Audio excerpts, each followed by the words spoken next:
ভাই জীবনে বহুত ভিডিও দেখছেন, এই ভিডিওটাও দেখেন। দেখা ভিডিওটা ভালো লাগলে একটা শেয়ার করে দিয়েন।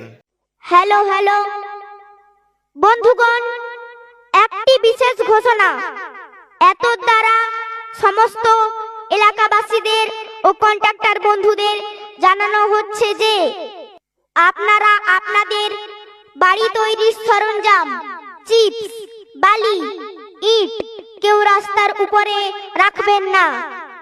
ওই সমস্ত জিনিস রাস্তার উপরে রাখার জন্য মানুষ চলাচলের খুব অসুবিধা হচ্ছে।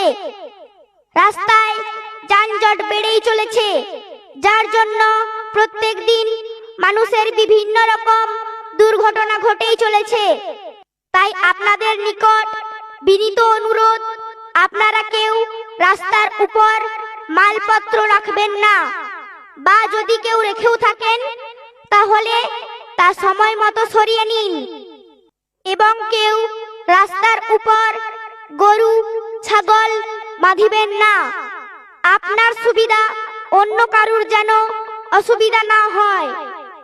মনে রাখবেন, আপনারা যদি এই নিয়মগুলি না মানেন তাহলে প্রশাসনিক দিক থেকে ব্যবস্থা নেওয়া হবে এবং জরিমানাও হতে পারে। তাই আশা করব আপনারা এই নিয়মগুলি মেনে চলবেন। ধন্যবাদ।